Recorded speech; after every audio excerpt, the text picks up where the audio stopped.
Bonjour à toutes et à tous, dans cette vidéo on va voir comment se connecter du coup avec notre compte qu'on a précédemment créé sur la BDBR.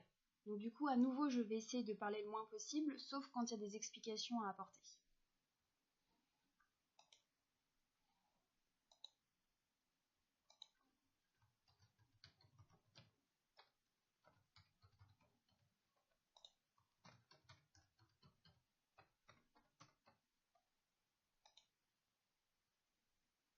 Voilà, là on est connecté au site de la BDBR. On le voit à ce qui est écrit ici. Maintenant on va aller sur la médiathèque numérique. Donc rappelez-vous, à droite ici vous avez ressources numériques. Vous cliquez sur médiathèque numérique et accédez à la médiathèque. Là, on est redirigé sur le site de la médiathèque numérique de la BDBR. Ça, c'est la page d'accueil. Je vous laisserai le soin de lire la présentation. Donc, aujourd'hui, le sujet de la vidéo, c'est de voir comment paramétrer son compte pour pouvoir utiliser les services de la médiathèque numérique. Donc, ce qu'on va commencer à faire, c'est par paramétrer notre profil. Pour cela, on va cliquer ici, sur le nom, mon profil. Et là, vous avez toutes les informations de votre profil. Nous, ce qui nous intéresse ici, c'est les informations sur l'application de lecture PNB. Alors attention, ça fait peur, mais pas de panique, c'est pas compliqué. En fait, ce sont les paramètres que l'on va mettre en place pour pouvoir utiliser une application pour pouvoir télécharger des livres et les mettre sur une liseuse. Donc, ce qui est à savoir, c'est que pour pouvoir télécharger un livre de la médiathèque numérique pour pouvoir le mettre sur votre liseuse, il faut un compte Adobe. Pour cela, donc, il faut aller sur Internet, taper Adobe Digital Edition. En fait, Adobe Digital Edition, c'est un logiciel que vous allez télécharger pour pouvoir ensuite télécharger les livres de la BDBR pour les mettre sur votre liseuse. Donc moi, je l'ai déjà fait, c'est pas compliqué. Il faut choisir la version qu'il vous faut. Donc si vous avez un ordinateur Mac, donc il faut prendre sur le premier lien. Si vous avez un ordinateur Windows, il faut cliquer sur le deuxième lien. Là, va se télécharger du coup le logiciel. Et une fois que le logiciel est téléchargé, il ressemble à ça. Vous allez aller dans Aide. Donc au préalable, bien sûr, vous avez créé un compte Adobe. Donc ça, c'est exactement comme on l'a fait pour la BDBR. Il faut remplir le formulaire avec une adresse mail, un mot de passe, etc. Ensuite, il est automatiquement connecté quand vous ouvrez votre logiciel. Donc une fois que vous êtes dans le logiciel Adobe Digital Edition, vous cliquez sur Aide. Là, il faut cliquer sur Autoriser l'ordinateur.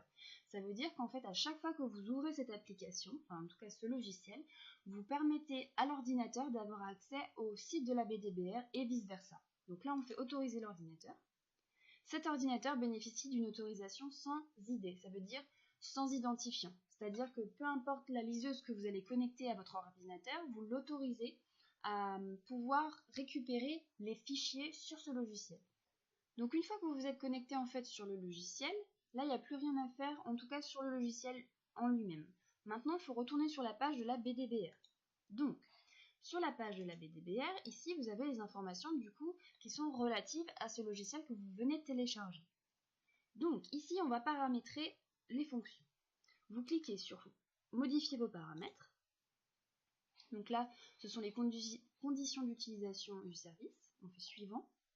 Et là, il faut décliner sa civilité, donc du coup madame, monsieur, en l'occurrence c'est monsieur, puisque je m'appelle Maurice Dupont, et il faut choisir une question de sécurité. Donc généralement, ce que vous pouvez mettre, c'est par exemple pour les femmes, vous pouvez mettre votre nom de jeune fille, et donc après vous tapez la réponse.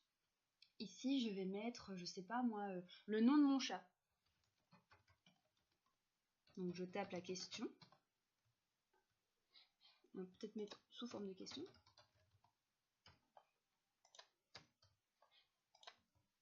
Et la réponse. Et vous validez. Donc là, vous avez validé vos choix pour l'application de lecture. Maintenant, ici, ça se corse un petit peu, mais là encore, pas de panique, c'est très facile. En fait, on vous demande simplement de sélectionner le logiciel avec lequel vous allez télécharger les livres. Donc nous ici, comme je vous l'ai dit tout à l'heure, on va utiliser Adobe Digital Edition. Donc on clique sur Adobe Digital Edition. et on valide. Et donc là sont enregistrés nos paramètres pour nos futurs téléchargements. Et là, maintenant que vous avez fait ça, vous êtes tranquille pour ce qui est des livres. C'est terminé, vous n'avez plus qu'à aller sur l'onglet livres, catalogue, et là, vous choisissez ce que vous voulez. À savoir que vous avez le droit d'emprunter 10 livres simultanément. Donc à chaque fois que vous téléchargez un livre, ici, vous avez votre jauge avec le nombre d'emprunts que vous avez possibilité d'avoir. Et donc pour les livres, vous en avez 10. Et à chaque fois que vous téléchargez un livre, se décompte de votre jauge le livre que vous avez emprunté. C'est-à-dire que là, je vais emprunter celui-ci, donc ensuite dans ma jauge, j'aurai plus que 9.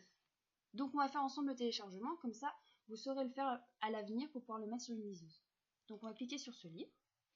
Et là, vous avez ici de noter, pour télécharger ce livre, cliquez ici. Et donc, vous avez un onglet ici, avec télécharger avec vos paramètres habituels. Les paramètres habituels, c'est les paramètres qu'on vient de fixer. Donc là, rien de plus simple, vous cliquez sur le bouton. Donc là, ce document sera décompté de votre forfait. Les documents décomptés de votre forfait sont identifiés par la mention forfait sur la jaquette du document. Ils peuvent également être identifiés grâce au code couleur orange qui leur est associé. Donc là, je note que j'ai compris et je ne fais plus afficher ce message. Ensuite, on fait OK. Ah, alors très bien, pour l'exemple. Donc là, le livre que j'ai sélectionné est déjà emprunté par quelqu'un. Donc du coup, je bénéficie automatiquement d'une réservation. Je serai informée du coup de la disponibilité de ma réservation, si je la confirme. Donc là, je peux la confirmer ou ne pas la confirmer. Donc je vais la confirmer.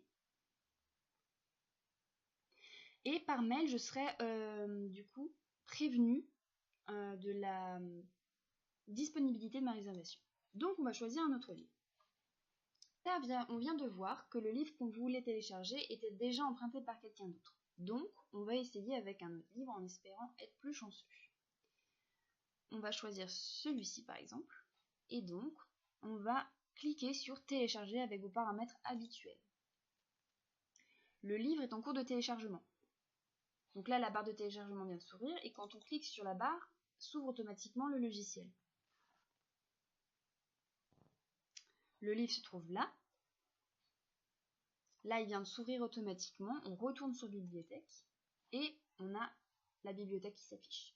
Donc là, on clique sur le livre, on reste appuyé et on le glisse dans Kobo. Et là, le livre est en train de se télécharger sur la liseuse.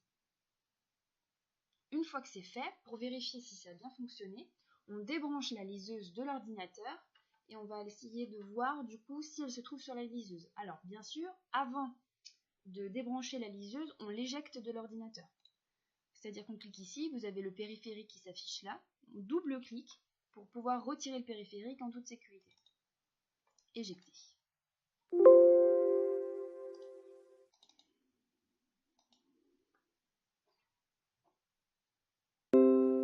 Voilà, le matériel peut être retiré en toute sécurité. Donc là, je débranche la liseuse de l'ordinateur. Vous ne pouvez pas le voir, mais je vais vous dire du coup si notre téléchargement a réussi. Donc là, sur ma liseuse apparaît le message importation d'un contenu. Je clique dessus.